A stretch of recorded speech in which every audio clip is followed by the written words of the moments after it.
Welcome to Patzon Multimedia. My name is Patrick Kofi Zonu Jr. and it is that time for me to bring you Patzon News 360. And on today's edition, we have a lot of news coming up your way, so please don't flip your dial. Kindly stay with us and do follow us on all social media platforms, on YouTube, on Facebook, on Instagram, and on Twitter. We are Patzon Multimedia. So to begin with our first story, let's do something on coronavirus. Ghana has recorded an amount of 11,964 cases of coronavirus, with our recoveries standing at 4,258, and meaning our active cases today is currently 7,652, with some 54 deaths recorded. Notably, among the 54 deaths is the death of the Sekendita Kradi Metropolitan Assembly boss, that is KK Sam. In addressing the nation in his 11th State of the Nation address to the country with respect to coronavirus, President Akufo-Addo has announced that wearing of face masks is now mandatory. What that means is that you cannot step out of your house today without wearing a face mask, and if you step out without wearing a face mask, police could possibly arrest and prosecute you. So take notice of that and make sure you stay safe when going out there and put on your face mask. Still on the issue of coronavirus, yesterday there was some story of the health minister getting infected with the coronavirus on social media, but in a twist to that, journalist of Despite Media, Ifya Pokuya, wrote on her Facebook page that spoke to the Minister of Health. He says he's fine and doesn't have COVID, but only needed rest and his usual medication. So that was what Ifya Pokuya reported, that she spoke with the health minister and the minister said he was fine. But in a twist to this whole story, the president, in addressing his the nation in his 11th State of the Nation address, the president stated that indeed the Minister of Health, Mr. Kweku Agyemang-Manu, is currently battling the coronavirus. So the country should stay behind him and pray for him. And this has generated a whole lot of heat on social media as people are asking questions about who was telling the truth or who was lying. Could it be that Ifya Pokuya, the journalist, was telling the truth, or maybe the minister instead lied? So for now, we don't really know who was telling the truth or who was lying. But since the president is the president of the republic and his words carries weight than any other person in the country, probably we are going to stay with the words of the president and wish the health minister and the MP for Doma Central, Mr. Kweku Agyemang-Manu, the best of speedy recovery. May the good Lord touches him and may he come back stronger to continue his work as the Minister for Health. Still on some stories, let's quickly look into some sports. So during the week there were a series of games that were played. German Bundesliga was played, and Spanish La Liga also resumed as well. In German Bundesliga, notably among the many games that were played was Leipzig. RB Leipzig was able to beat TSG Hoffenheim by 2-0. Dortmund was able to score Fortuna Düsseldorf by 1-0, and Bayern Munich was able to beat Borussia Mönchengladbach by 2-1. In the La Liga, Atletico Bilbao and Atletico Madrid had a 1-1 draw, and Real Madrid was able to beat Eibar by 3-1, with Barcelona winning over Mallorca by 4-0. Quickly jumping to the EPL. The EPL is also set to resume after going on break in the wake of the coronavirus, and these are the fixtures.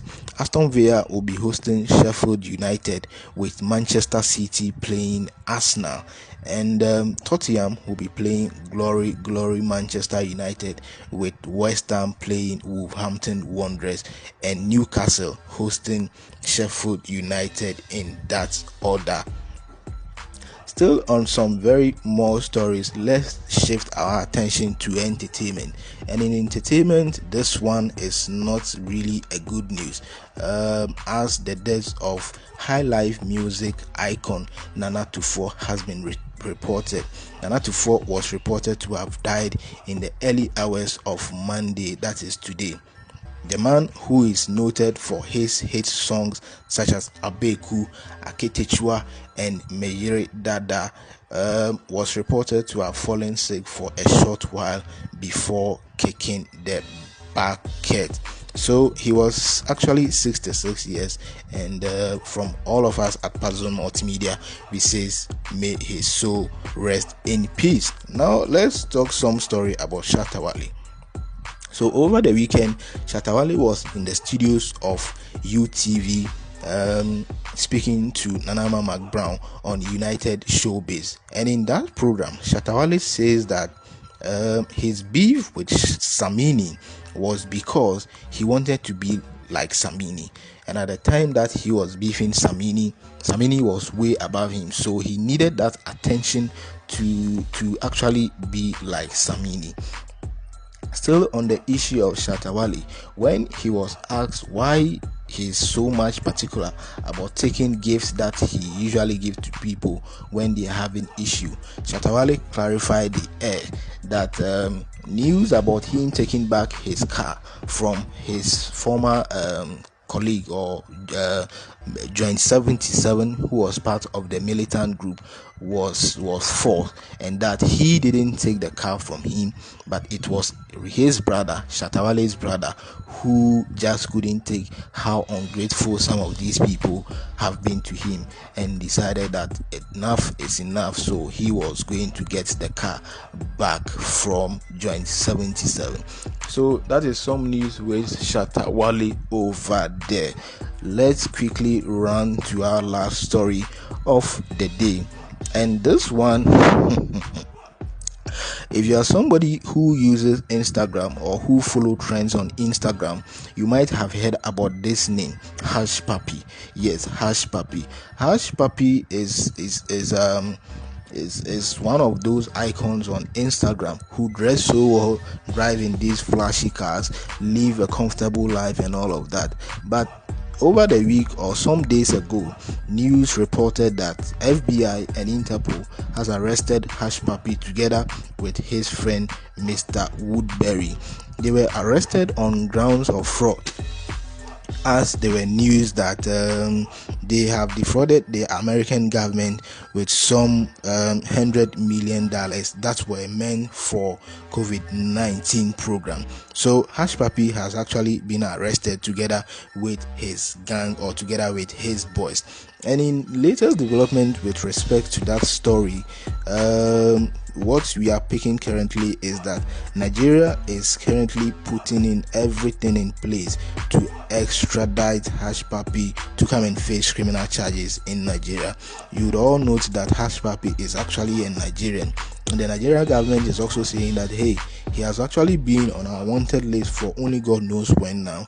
So now that the American government has arrested Hush Puppy, they should hand over Hush Puppy to the Nigerian government so that he could come and face his criminal charges in Nigeria. So that is all that time will permit me to bring the news for you to an end. My name still remains the same, Patrick Kofi Zono Jr. I thank you all for making it a time to listen to me on this maiden edition of Patzon News 360, the news just the way you want it. Before I go, kindly still follow us on all social media platforms, on YouTube, on Instagram, on Facebook, and on Twitter. We are Patzon Multimedia. Like I've always been saying, whatever your dreams or your ambitions are, so far as you have a strong conviction that it is the right thing to do, just do it. Big shout going out to my man James Ashiboy, Imam Masada, Kevin, and all the boys at Patzon Multimedia, making sure that we keep things locked down here. So till I come your way with yet another exciting edition of Patzon News 360, my name is Patrick Kofi Zonu Jr. and I say take care of yourself till we meet again, God willing, tomorrow. I'm out.